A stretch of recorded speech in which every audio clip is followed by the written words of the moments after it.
पहला तो जो मैं कह रहा हूं, मैं बहुत जिम्मेदारी के साथ और अधिकार के साथ मैं कहना चाहता हूं।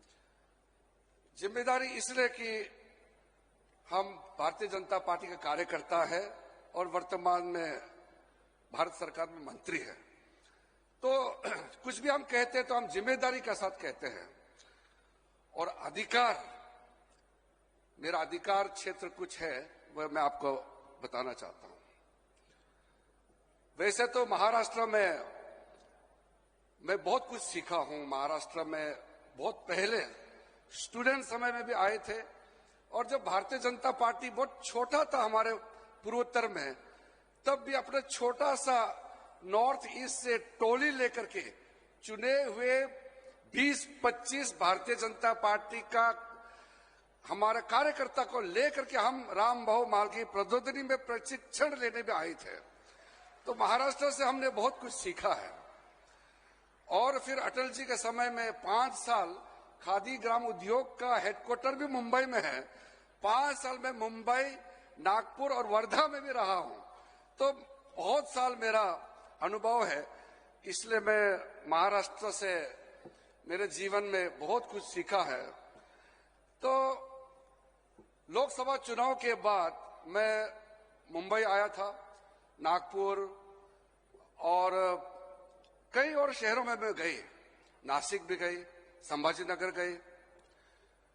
तो मैं सबसे पहले वैसे तो सारा हम लोग भारतवासी हैं, लेकिन क्योंकि मैं SC/ST कैटेगरी से आता हूं और मैं एक बौद्ध हूं, पैदाइश बौद्ध हूं, तो मैंने अपने समुदाय के लोग नेचुरली वो मेरे पास आए, मिलने के लिए आए। दिल्ली में भी आए, यहां में भी मिले। तो मैंने पूछा कि लोकसभा इलेक्शन में आप लोगों ने किसको वोट दिए हैं? और यहां महाराष्ट्र में 9% ट्राइबल है, आदिवासी। तो आदिवासी के लोग भी मिले, उनको भी पूछा आपने वोट किसको दिया है? तो बोला हम लोग तो भारतीय जनता पार्टी को अच्छा लगता है, नरेंद्र मोदी जी के नेतृत्व में भरोसा है, लेकिन इस बार हम लोग ने बीजेपी को वोट नहीं दिया। तो मैंने पूछा कि बीजेपी को वोट नहीं देने का कारण बताइए। अब मैं एक मंत्री या नेता के हिसाब से नहीं पूछ रहा हूं, मैं एक अपना भाई के हिसाब से मैं पूछ रहा हूं, बीजेपी को वोट क्यों नहीं दिया? तो बताया कि मोदी जी पे भरोसा है, मगर इस बार हम लोगों ने संविधान के नाम से बीजेपी के खिलाफ में वोट दिया है। मैंने कहा किसके वजह से, किसके कहने पर आप लोगों ने बीजेपी का विरोध किया है? तो कहा कि नहीं, हम लोगों को कहा गया है, मैसेज आया है कि संविधान को बचाना है तो बीजेपी का विरोध करना है। तो फिर मैंने सोचा ये तो बहुत गंभीर मामला है, और मैंने दिल से अच्छी तरह से सबको कहा है, इस देश में अगर कोई बाबा साहब भीमराव अंबेडकर को मानते हैं, तो दिल में हाथ रख कर के कहता हूं, कोई भी इंसान, कोई भी नागरिक इस देश में अगर बाबा साहब भीमराव अंबेडकर को मानते हैं, तो वो कांग्रेस को वोट दे ही नहीं सकता है। आप सोच के देखिए, कांग्रेस को कैसे वोट दे सकते हैं? और जो संविधान को मानते हैं वो कांग्रेस को वोट नहीं दे सकते हैं। तो फिर मेरा चिंता यह है कि जिन्होंने बाबा साहब अंबेडकर को अपमानित करके मंत्रिमंडल से इस्तीफा देने के लिए मजबूर किया, और 1956 में जब उनका परिनिर्वाण हुए तब से लेकर के 90 तक नाम तक नहीं लिया, और 90 में भारतीय जनता पार्टी के समर्थन से जब सरकार बनी केंद्र में, तब जाके बाबा साहब भीमराव अंबेडकर जी को भारत रत्न से नवाजा गया है। तो 1956 से 1990 तक बाबा साहब के नाम को भी गायब कर दिया। और आपको यह सुनकर के अच्छा लगेगा, क्योंकि मैं महाराष्ट्र भूमि में खड़ा हूं, बाबा साहब कानून मंत्री के पद से इस्तीफा देने के बाद 1951 में, और ठीक 71 ईयर्स 71 ईयर्स बाद फिर दूसरा बौद्ध को इस देश का कानून मंत्री बनाया है नरेंद्र मोदी जी ने।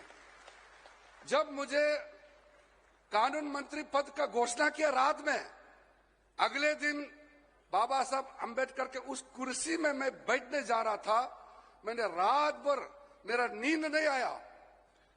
एक बौद्ध को, एक SC ST कैटेगरी के एक मामूली से व्यक्ति को बाबा साहब अंबेडकर का उस कुर्सी में बैठने का जो जिम्मेदारी दिया है, उसमें बैठने से पहले मुझे कुछ अध्ययन करना चाहिए। मैंने रात भर बाबा साहब के बारे में कई पहलू जो वर्तमान में चर्चा में नहीं आती है, मैंने पढ़ना शुरू किया। और 1951 में बाबा साहब भीमराव अंबेडकर ने इस्तीफा देने के बाद पंडित जवाहरलाल नेहरू को जो पत्र लिखा, उस पत्र को भी एक शब्द मैंने पूरा पढ़ा है।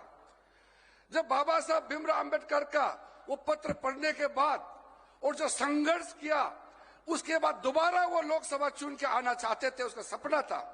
मंत्रिमंडल से इस्तीफा तो दिया, लेकिन देश का सेवा करने के लिए फिर से लोकसभा जाने के लिए बहुत प्रयास किया।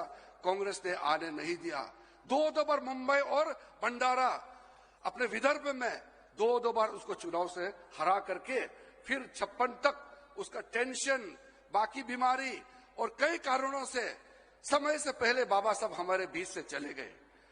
लेकिन उसके बाद जो लंबी चौड़ी बात मैं नहीं बताना चाहता हूं, लेकिन मैं जब बाबा साहब का कुर्सी में बैठा तो मैंने सोचा है कि कम से कम एक पिछड़े वर्ग से आए हैं, ST SC कम्युनिटी से, पिछड़े वर्ग से, एक बौद्ध समाज से आया है, तो मुझे कुछ अच्छा काम करना चाहिए। लेकिन महाराष्ट्र में जब लोकसभा चुनाव का जो नतीजा आया, मेरे दिल को बहुत चोट लगा। तो मैंने सोचा कि जो इंसान, जो प्रधानमंत्री बाबा साहब भीमराव अंबेडकर को सर में रख करके पहली बार जब गुजरात के मुख्यमंत्री थे प्रधानमंत्री नरेंद्र मोदी जी, संविधान सम्मान यात्रा निकाल करके प्रधानमंत्री बनने के बाद संविधान दिवस मनाने का कार्यक्रम भी नरेंद्र मोदी जी ने शुरू किया है। और उसके विरोध में ऐसा आरोप लगाते हैं, और मोदी जी का आशीर्वाद से देवेंद्र फडणवीस जी ने और महाराष्ट्र सरकार ने लंदन में जहां बाबा साहब जिस घर में रह करके वकालत पढ़ाई की, उस घर का भी खरीद करके म्यूजियम बनाया है। और जब भी मैं लंदन जाता हूं, उस घर में जाकर के मैं बाबा साहब को नमन करके आता हूं। तो ये सारा जो महाराष्ट्र के जो लोग, हमारे विशेष करके जो SC ST बहुत समाज के लोग को कौन लोग हैं जो बेवकूफ बनाने का कोशिश किया है। ये जो नक्सलाइट लोग हैं, अर्बन नक्सलाइट लोग हैं, ये हमारे मूवमेंट में घुसने का जो कार्य कर रहे हैं, मैं उसको अलग से कहूंगा। आज तो हमारे खुशी का दिन है, नए अध्यक्ष चुनने के बाद उनका अभिनंदन का कार्यक्रम है, इसलिए मैं बाकी राजनीतिक बात तो अभी नहीं कहूंगा। लेकिन मैं बहुत खुश इसलिए हूं कि वाकई में हमारा पार्टी संविधान, पार्टी का संविधान और देश का संविधान, हमारा पार्टी का कामकाज के लिए पार्टी के संविधान के तहत आज रविंद्र चवन जी को नया अध्यक्ष पद पर चुने हैं, उनको मैं अभिनंदन करना चाहता हूं। और जो एक परिवार के पार्टी होते हैं, देश के ऊपर एक परिवार को मानते हैं, उसको संविधान से कोई लेना देना नहीं है। उनके पार्टी में तो संविधान होता भी नहीं है, और उनका किसी तरीके से हमारा देश का कानून व्यवस्था कुछ उसका मतलब नहीं है। एक ही परिवार सब कुछ है। लेकिन हम लोग, मैं तो रविंद्र जी के बारे में बहुत ज्यादा मुझे नहीं मालूम था, लेकिन आने से पहले उनके नाम पे तय हुआ तो मैंने और जानने का कोशिश किया कि इसका व्यक्तित्व क्या है, किस लिए उनको अध्यक्ष चुनने का पार्टी ने सोचा है और सर्वसम्मति से एकजुट खड़े हैं। तो मुझे पता चला कि ये ऐसा समर्पित कार्यकर्ता है जिसको कोई फॉर्मेलिटी नहीं है, जीन्स पहन पहन करके वो जहां भी जाता है कार्यकर्ता का साथ में बैठते हैं, सोते हैं, बिल्कुल आम कार्यकर्ता है, वरिष्ठ कार्यकर्ता है, इसलिए अध्यक्ष पद में चुना गया है। और देवेंद्र जी ने और बहुत कुछ बताया है, मैं वो यहाँ जिक्र नहीं करूंगा। अच्छा चीज है, बदनाम वाला चीज नहीं है, अच्छा चीज बताया है। तो मुझे मालूम है कि उनके नेतृत्व में पार्टी अच्छा काम करेगा। सरकार तो है ही, बहुत अच्छा काम कर ही रहा है, प्रधानमंत्री का आशीर्वाद है। मैं अरुण जी को भी धन्यवाद देता हूं, उन्होंने हमसे पहले आकर के कागजी काम पूरा किया है। और चैन सुख संचेती जी, मैं तो गलती से चैन सुख नहीं, सुख चैन बोलने वाला था, लेकिन मीनिंग तो वही है।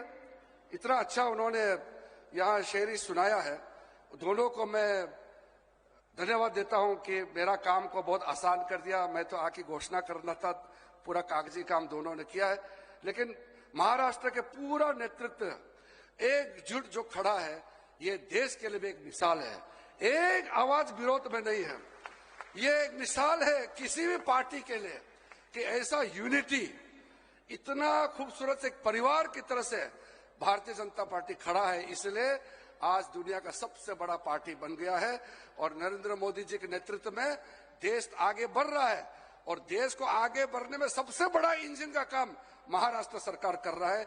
इसके लिए देवेंद्र फडणवीस जी, पूरा आपका कैबिनेट, पार्टी, पूरे भारतीय जनता परिवार और पूरा महाराष्ट्र के जनता को मेरे तरफ से मैं नमन करना चाहता हूं। बहुत बहुत धन्यवाद। जय हिंद।